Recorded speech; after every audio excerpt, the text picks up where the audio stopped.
tonight on Paul Holmes on Prime. It's a very special night, so we're rolling out the red carpet for a special guest. It's a red carpet, unfortunately, which doesn't come all the way to the end of the path, but never mind that. It's the best we can do on Paul Holmes on Prime. Our special guest is Cher.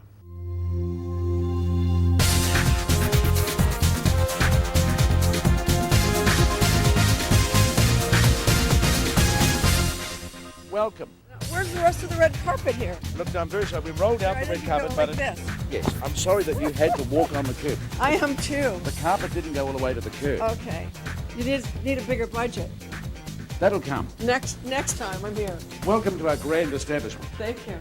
So where do we do this thing? I've known bigger establishments. Right. Who's this handsome guy there? Well, the handsome young boy. Who do you think it might be? Looks like you, different tie. Come to the studio. Okay. Good evening, Sherilyn Sarkeesian. We know her as Cher, and we've known her name since the mid-60s. I've Got You, Babe was one of the great songs of that decade.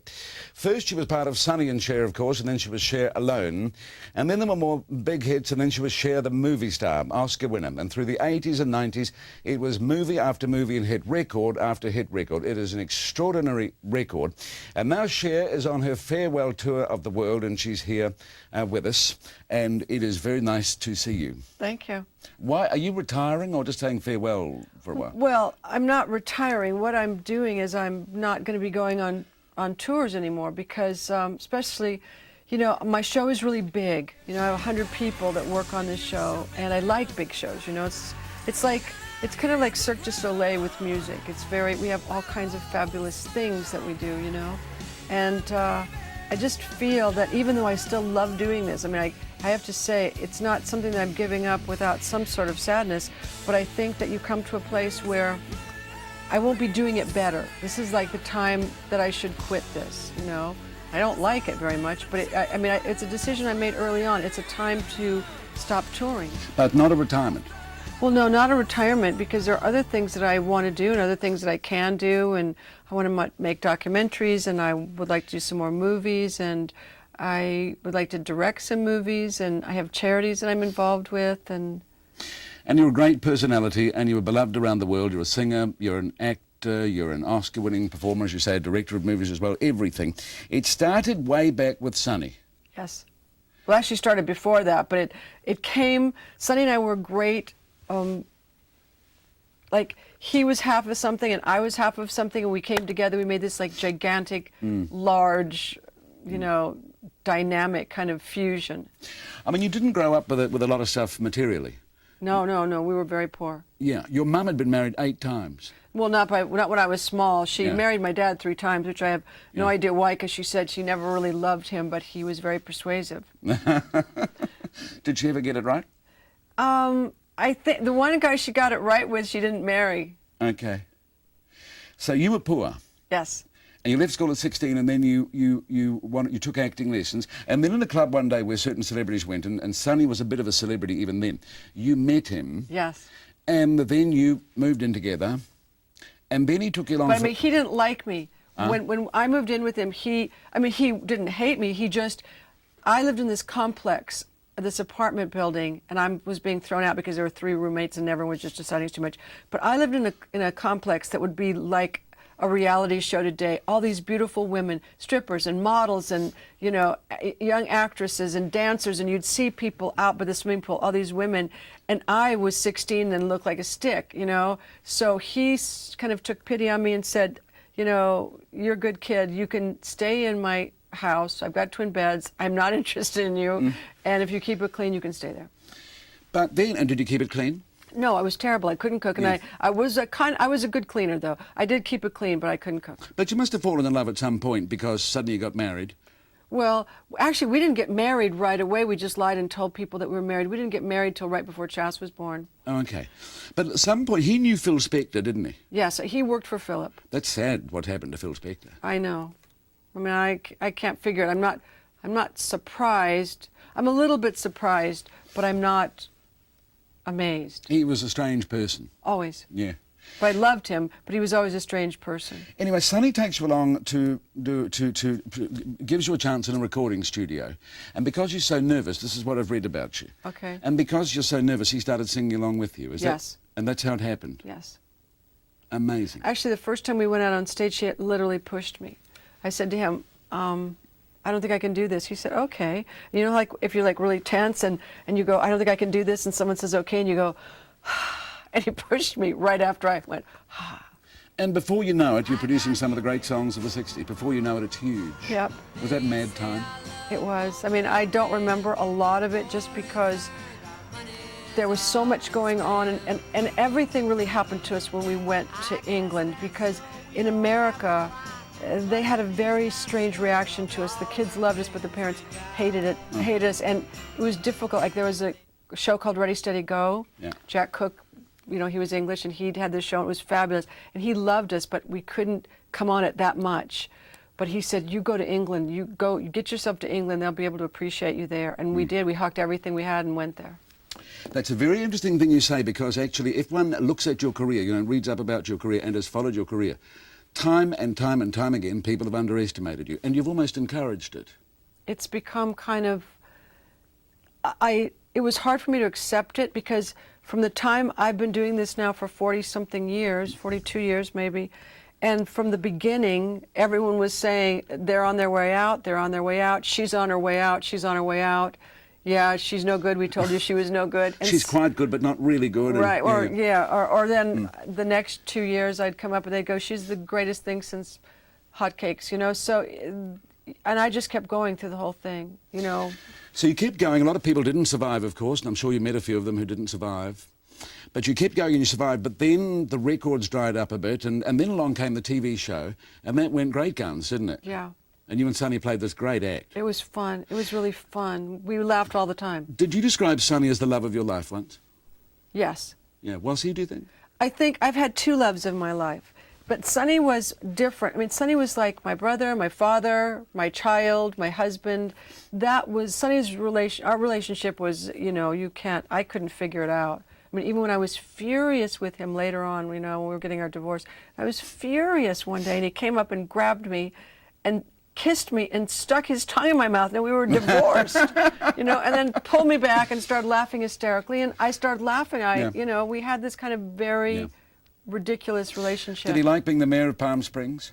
I think he did. I think it was fun for him. But you had formed a relationship with Greg Orman at that point. No, I didn't. I didn't even meet Gregory until after the show was canceled. Wrong again, wrong again, well, wrong you know, again. You can't believe anything you read. No, You want you to know can't. the answer, you ask me. Cher, your life has been so eventful, it's very difficult to remember all of the events. But I do know that you felt you made a lot of mistakes around that period.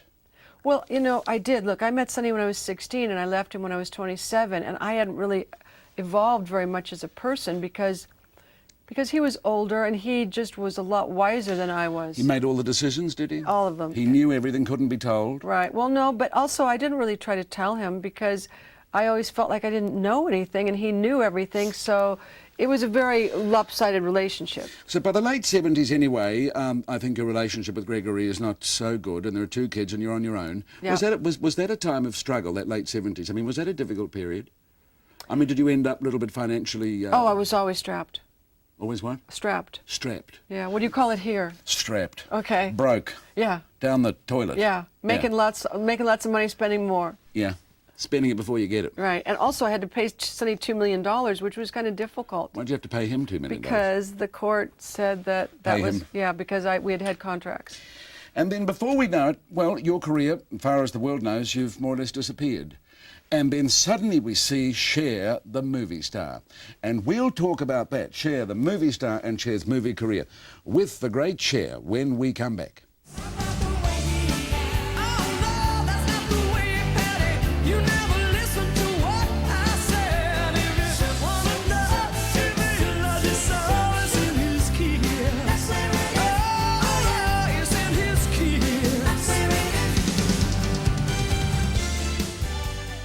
Welcome back to Paul Holmes on Prime. Our special guest tonight is Cher. Cher's singing career goes back to the 60s, of course, but the movie career goes back really to the early 80s. And suddenly we see films like Silkwood and Mask, Mermaids, Tea with Mussolini, and of course the Oscar-winning film for Cher, Moonstruck, and Cher is with us still. You look amazing still. You are still the mistress of style, the master of style. Well, I don't know about that, but you know, I watch young kids now. I mean, it's always the street is what you look for. You know, the young people are always They have their finger on the pulse of what's going on. And I have a son, and I have a daughter, and so I see what's going on. You know, I hear, I see. Do you have good relationships with the kids, with Chastity and Elijah Yeah. Blue? Yes, I do. Do they like each other? Yeah. Of course, you had a difficult time, I mean, as a mother, to accept that Chastity was, I read this too, I could be wrong. She's gay? Yeah. Yeah. This is cool now with you? Yeah. Yeah. You know, it was right after. I mean, it was immediately after. The thing I think I was most upset about was that everyone knew in the family and I didn't. How did they know? Because she told them. Ah, didn't she tell you? She was worried about telling me. Did your kids have a tough time growing up as the daughter of Cher? Yes. Actually, I was talking about that with Elijah the other night, you know, and he was saying that people put these preconceived notions on him and Chas. He said it's really hard growing up under such a big shadow, and it's, you know, I can empathize. I can't feel it though, you know. I mean, I grew up in a completely different thing. I grew up in just a really poor household, wanting to try to make something out of my life. But I know that they're both not very realistic, and they're both not, you know, optimum. They don't know what it's like to come from there, you mean? No, I mean, I'm a poor kid. No matter how much money I ever make, they're rich kids. Do you still spend it before you get it? No. Good. Anyway, so Cher... I spend it as I get it. Good on you. Cher the singer, and it's still coming in too. Yeah. What an amazing career. Are you sometimes amazed at the length of time it's gone on, the success you've had in your different incarnations? I forget until, like, I was looking at a girl's scrapbook the other day and I thought, whoa, I've done a lot, you know. But you never sit around and think, oh, I'm Cher, you know, or oh, I've done this or I've done that. You know, just sometimes, like, I'll think of a story. Oh, I remember that night that Bet and Mick were at the house and Bianca was a bitch, and, you know, I'm like, stories that, you know, just kind of come out of nowhere. And Bianca was a bitch? Well, she was kind of mean that night. Bianca Jagger? Yes. Ah, yes. Who are your favourites who are famous? You know, the people you must have, actresses, actors, singers. Well... Who are the nicest people you've dealt with over the years, to think of a few?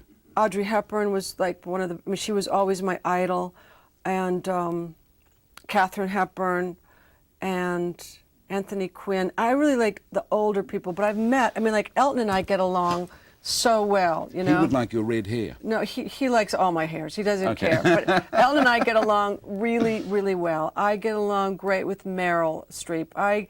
You know, I'm really easy to get along with, and I have Jack Nicholson and Bobby De Niro. I mean, I have lots of famous friends. I have lots of regular friends. Is Jack funny? Yes. Is Jack the funniest man in the world? Yes, and he's the sweetest man, and he loves women. Yeah. Look, we've even got this for you. See, Dr. Pepper. Yes. You don't have to have one now, though. But no, I I actually like one now. Do you? Would you like one? And I've looked Can I have my squiggly straw? You've got not a squiggly, but a bendy. Bendy. Okay. You mentioned Meryl Streep. Yeah. So your singing, how many times have I said this? Your singing career disappears, and suddenly we see you in a movie called Silkwood. And that's the beginning of you, the movie actress, the movie star. Right. Now, you had again, I read this. They laughed at you when they heard that you were in this movie, people. Yeah? Right. I had done a play on Broadway called Come Back to the Five and Dime, Jimmy Dean, and they were having a hard time casting Silkwood, this particular part. So they were actually thinking about blowing it off, and then someone said, have you seen Cher, you know, at the Martin Beck? So they came to see me, and he said, you want to do this movie with Meryl Streep and me? And I went, yeah, fine. And so I went, and then he was serious, and so I said, yes. He said, do you want to know anything about it? I went, no, I don't care. So then about a week later, he calls me and said, I just want you to know that she's a lesbian. And I said, okay. Well, I go, whatever. Yeah. She's a lovely lesbian. I said, fine. Who the character's a lesbian? The character's a lesbian, not Meryl. No, not Meryl. Okay. So we just went and did it, and I had no idea what it was going to be like, but it was such a great time. Was she nice to you? She was fabulous. Was she helpful to you? From the first time I ever saw her, I walked in, and she had wet hair and a white dress on, and she came up and put her arms around me, and she said, I'm so happy you're here. You were nominated for Best Supporting Actress for that. And then we saw the other movies came through that 80s period, Masked Witches of Eastwick, and then came Moonstruck, for which you won Best Actress. What was that like? Did you have a few moments of reflection that night you won the Best Actress Oscar? I mean, was that like cloud number 9? Was that an extraordinary night? It was an amazing night, but it's so strange. Like, I got the Oscar, and I met Audrey Hepburn, and I came home and we had pizza and we just had, we'd had an Oscar in the house once before when Meryl won for Sophie's Choice. Okay. And so we'd had it in the, like we held it, and of course I've given them away, so I know they're real heavy.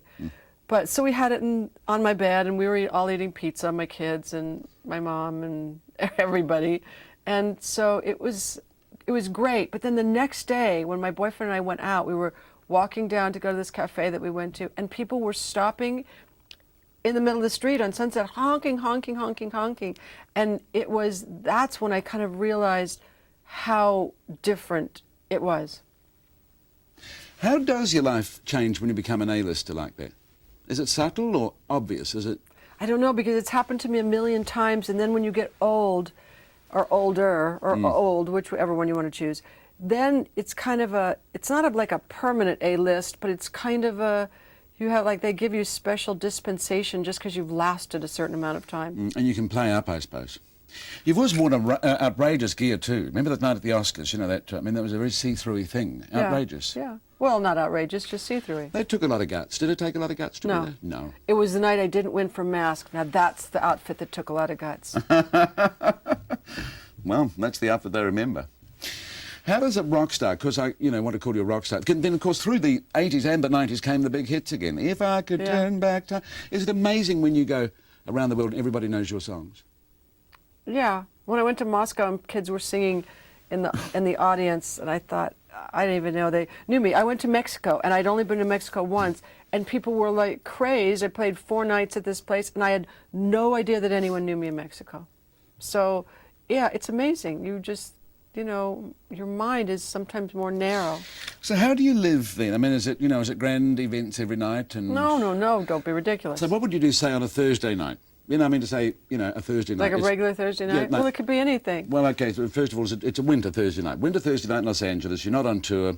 You're not starting the new record till next week. You got a week off, and it's a Thursday night. Are kids at home still? No. He comes more often than she does. Ah. He's kind of a mama's boy. Not really, but he still hangs. He loves his mum. Yeah. And so Thursday night, what would you do? You'd make a bit of dinner? Well, sometimes, like I have my favorite friends that live in Malibu. I have actually 2 favorite friends. My friend who's the head of Universal, and then my other 2 friends that they have a company called Chrome Hearts, and they've got 2 little twins, and they've got my goddaughter. And we'll go to the movies, or we'll come over and go down to my theater and see the movies, or I'll go over to my friends, or we'll go out and listen to music, or just hang out. We don't do much special, No. Do you like your life? It's the only life I know. Do you worry about getting old? Yeah, I hate it. Do you? Yeah. And anyone who tells you differently, they're lying. No, I know. You worry about your hair and stuff like this. Yeah. I had very nice curly hair once. And I still have really nice hair. You still have very nice hair? Yeah. You have lovely hair. Well, it's not red.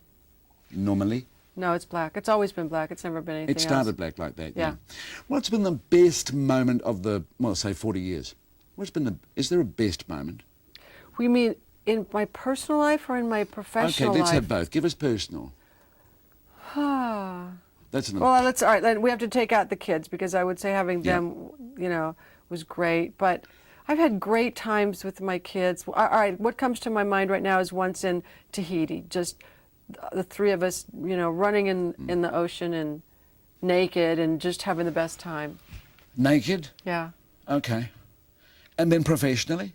The Oscars. That was the strangest, most unusual night. And also I'd had so much problem in my career with my so-called peers, never being really accepted. Yeah. Singers didn't accept me as singers, actors didn't accept me as actors. I just I just fell through all the cracks.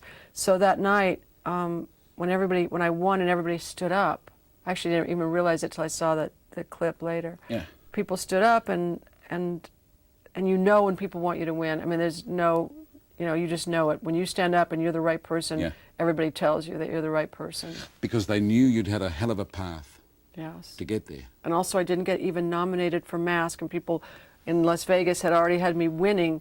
So you have to be careful with the Academy. That's right. You have to be careful with expectations. Yes. Still to come, some final words from Cher.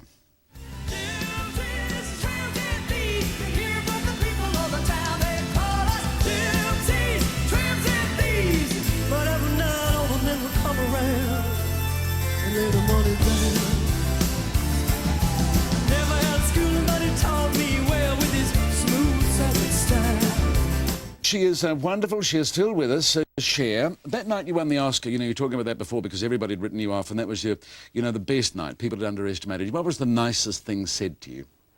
Well, the nicest thing said to me was I went backstage and Audrey Hepburn took my hand and she said, "Oh, I'm so glad you won it. I wanted you to win." So I had the Oscar in one hand and Audrey Hepburn's hand in the other hand, and I just was in heaven. Not bad for the girl from El Centro. Yes. Who do you go to when you're proud of something you've done? Who do you ring up and say, "Did you see that? How was that?" Oh, gosh, I don't really know. I bet you've never been asked that question before. No. That's a good question. I don't usually, I don't know, usually people call me and say, "Oh, that was really great." I don't usually ask someone, did you think that was good? See, that's the trouble. Sometimes good questions are impossible to answer. Well, yeah. You are one of the great, great stars of the music business. So many songs. Everybody around here has been singing your songs today. Everyone's seen your movies. You're one of the great enduring stars, and you've been so easy to talk to, and I thank you. You're welcome. Very nice. And the Dr. Pepper was a pleasure. Wait, now do you want to tell me why you left the other place? Why I left the other place? Yeah, the last job. I was sick of it. Okay. They sucked, right? Yeah, they sucked. Okay, good. You got to go when you got to go. How many concerts here? We have one here and in in Auckland, Auckland, yeah. and one in Christchurch. Well, good luck to you. It's just been fantastic. It's been wonderful having you in. Thanks. Thank you. You were our people today. That's Paul Holmes on Prime. Too strong to tell you how